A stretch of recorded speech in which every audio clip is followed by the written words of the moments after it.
Most people think surviving a nuclear attack is impossible, that it's the one disaster where nothing you do matters. That belief is going to get people killed. And tonight, I'm going to prove it wrong.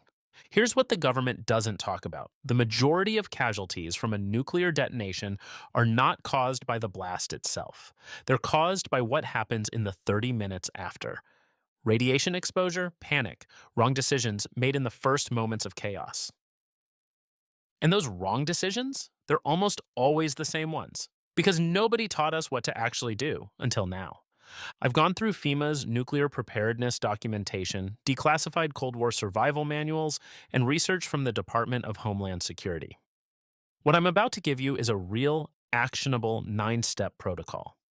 The exact sequence of actions that separates survivors from casualties in the first critical 30 minutes. If you're not subscribed, do it now. This is exactly the kind of thing you need on your feed. Step 1, drop and face away. The moment you see a blinding white flash, do not look at it. Do not stop to grab your phone. Do not freeze. Drop to the ground immediately, face down, cover your head with your arms, and open your mouth slightly. Why open your mouth? Pressure wave. The blast overpressure from a nuclear detonation can rupture your eardrums and collapse your lungs if your airways are sealed shut. Opening your mouth equalizes the pressure. This one detail is almost never taught in civilian preparedness, but military personnel learn it on day one. Stay down for at least 60 seconds after the initial flash. The shockwave travels slower than light. It will arrive moments later and can throw debris with enough force to kill you. Step 2. Do not run. Get inside. Every instinct in your body will tell you to run, to get as far away as possible. That instinct will kill you. If you survive the initial blast, you're in the fallout zone. Radioactive particles, invisible, odorless, tasteless, are now descending from the sky like dust. Being outside for even 15 minutes during peak fallout can expose you to a lethal dose of radiation.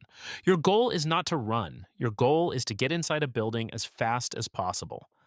The best option is a large, solid concrete or brick structure. Get to the center of the building, away from windows and exterior walls. The more mass between you and the outside, the better. Even a basement of a wood frame house reduces your radiation exposure by roughly 90% compared to being outside. Step 3. Seal yourself in. Once inside, you need to reduce air infiltration immediately. Close all windows, doors, and fireplace dampers. Turn off all ventilation systems, air conditioners, and fans that pull outside air in. You are trying to stop radioactive particles from entering your space.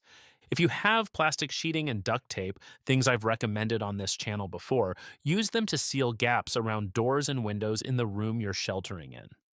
This is not paranoid prepper behavior. This is exactly what FEMA's ready.gov recommends, and the goal here is to create a buffer. You won't achieve a perfect seal. That's fine. Every bit of reduction in airflow reduces your radiation exposure. Step 4. Strip and shower.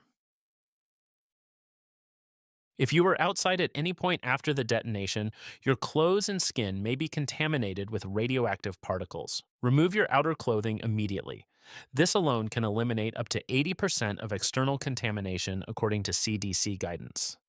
Place the removed clothing in a sealed plastic bag and move it away from people. Then shower with soap and water. Do not scrub aggressively, just wash. Do not use conditioner, as it can bind radioactive particles to hair. If you can't shower, wipe down exposed skin with a clean, wet cloth. Blow your nose, gently wipe your eyelids, and clean around your ears. These are the entry points. Step 5. Find food and water already in the building. Do not go outside to retrieve food or water from a vehicle, shed, or another building. Any food or water that was exposed to outside air after the detonation may be contaminated. What is safe? Anything in sealed, airtight containers inside the building. Canned goods, sealed bottles, water in your pipes before fallout reaches your area. Fill every container you have with tap water immediately because water utilities may be shut down or contaminated within hours. Do not use tap water for drinking once fallout has arrived unless you have no other option and it's been filtered.